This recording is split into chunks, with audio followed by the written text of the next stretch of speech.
First things first, is CP3 a lock for his first trip to the finals? And what about the Clippers? Is Paul George to blame for their 3-1 deficit? Kawhi Leonard looking like he's now going to miss Game 5. Is his future with LA on the line tonight? Good Monday morning, everyone. Welcome to First Things First. Look at Kawhi just having a blast, or he's fired up, or he's both, or he's neither. Whoever knows with Kawhi. Jen Wolf and Nick Wright and Brandon Marshall and Kevin Wilds. Is it time to talk Clippers demise, Nick? Are we at that point? Well, we will be here in a few days. It was a gallant effort. Brandon's, his teams are as dead as my teams now. All our finals picks out in the wilderness as we get ready for Suns Bucks. Suns Bucks is what we're going to get.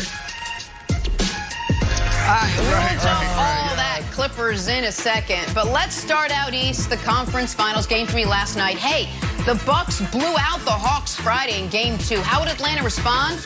Out of the gate strong. Not strong enough, though. Not when Giannis is giving you 33. Not when Chris Middleton is adding 38. But how about this?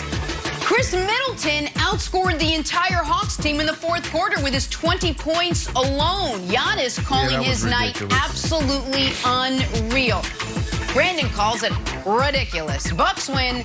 They take a 2-1 series lead. But for the Hawks, a little injury to insult. Trae Young spraining his ankle in the third quarter when he inadvertently stepped on an official's foot. They'll have an MRI today, but it clearly bothered him last night. Take a listen.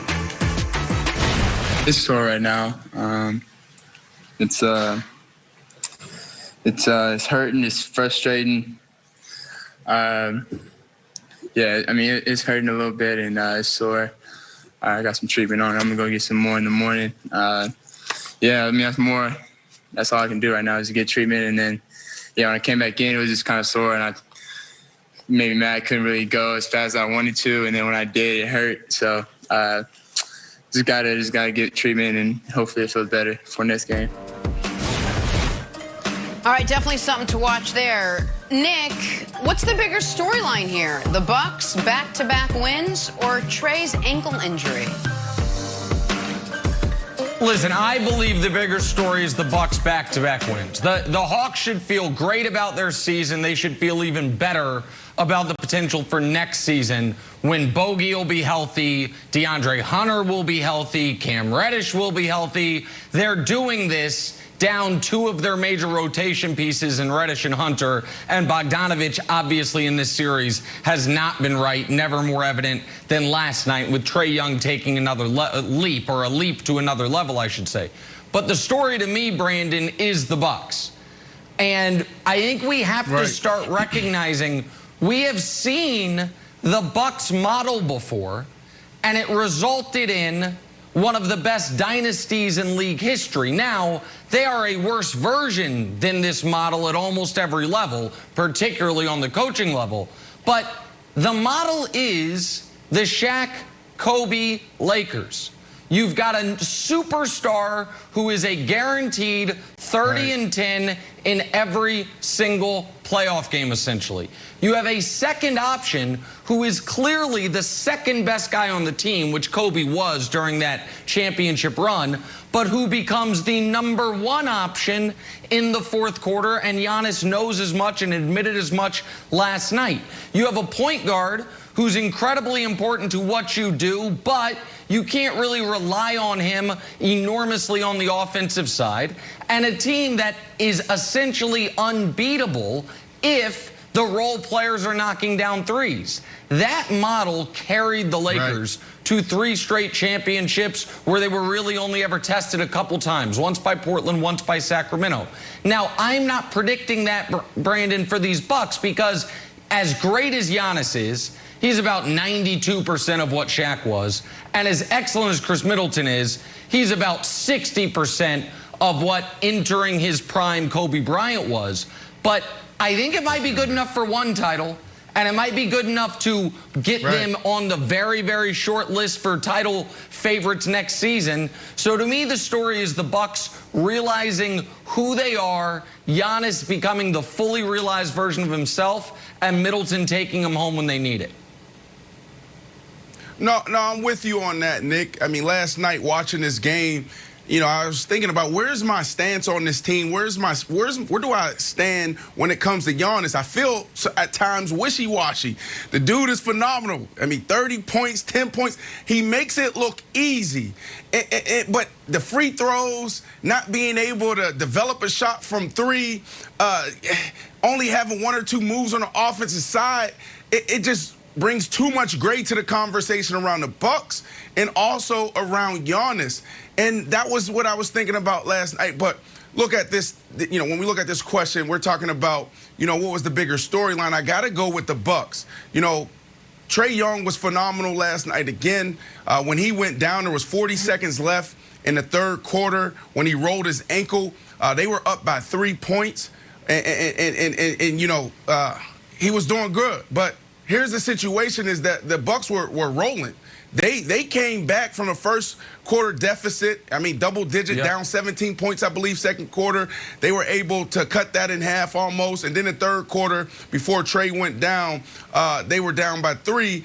But Chris Middleton was rolling. He was in his bag last night, Wilds. Chris Middleton, you know, showed up on the road. He hasn't done that in the past consistently. So for him to go to Atlanta in a rowdy crowd and show up alongside of Greek the Freak, who's going to give you an easy 30-10, that was the bigger story for me. But you got to acknowledge that the Hawks were rolling early, and Trae Young, this emerging superstar, was balling before he went down.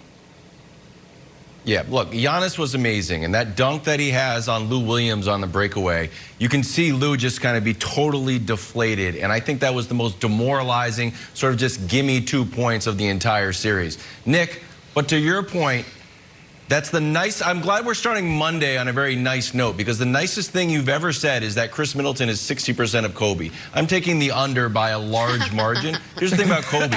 He's going to show up. And I don't know if Chris Middleton is. And I've been here for the last 2 weeks, like, you know, once the Bucks start being able to shoot, they're going to be unstoppable. And it finally hit. Like in the broadcast, it's like Middleton is hitting again. I got so happy. Here's this fact that you need to know. When Chris Middleton hits 40% of his shots, the Bucks are undefeated in the playoffs. Oh, but Wilds, they haven't been undefeated. Yeah, I know, because sometimes Chris Middleton doesn't show up. And we talk about a real 1-2 punch. Middleton just needs to be more consistent. I'm happy that he rattled off 20 points in a quarter, Nick, but I would prefer just a steady drumbeat of production from him rather than him just going missing for large swatches and having Giannis just have to carry the load. Yeah, so listen, I am not trying to make a Chris Middleton-Kobe comp in full, but what I would suggest anyone in the audience that had the reaction that you had to what I said is go look at Kobe's playoff games, that first championship run. Kobe was their second best player, but he was not an easy 30. He was not even a guaranteed 25 every single night. Now, by their second championship, he was great far more often than he wasn't. And by their third championship, he had the argument that, you know what, I am the second best player in the league, only to Shaquille O'Neal. But that first title, the way they got there was they knew every game they could rely on Shaq. And at the end of close games, Shaq didn't have to take over. And I just want to show these two Giannis things. One's a stat, one's a quote, because I think they both speak to what I'm talking about. The stat is the guys that have been a guaranteed 30 and 10. Kareem, Hakeem, Shaq, Giannis. All three of those guys, by the way, won the title that year. If we go pre-merger, you had Elgin, Pettit, and Wilt. So it's all-timers. But as good as that is, I think this quote here from Giannis after the game is better. I want to be a winner. I have the whole game to be the guy. I don't care about being the guy in the fourth quarter. I trust Chris to death. If Chris asks for the ball, better give him the ball. And Jenna, when you take this quote, you add to it, if people saw the video of Giannis with PJ Tucker at practice saying, I can airball 2 free throws. Don't care. Gonna keep coming down. Dunk on you the next time. I think Giannis mentally, and this is a point Brandon harps on across all sports, and it's important. Giannis mentally is in such a healthy place right now where he's not worried about what people say about him, and he's not worried about who's getting the credit. To have your superstar in that mindset is so valuable, and I think it was on full display last night, because some guys would have said, even when Chris was cooking, all right, I need some touches, guys. I'm the MVP on this team. Giannis like, Chris, take it, buddy. Take us home, and that might help carry them.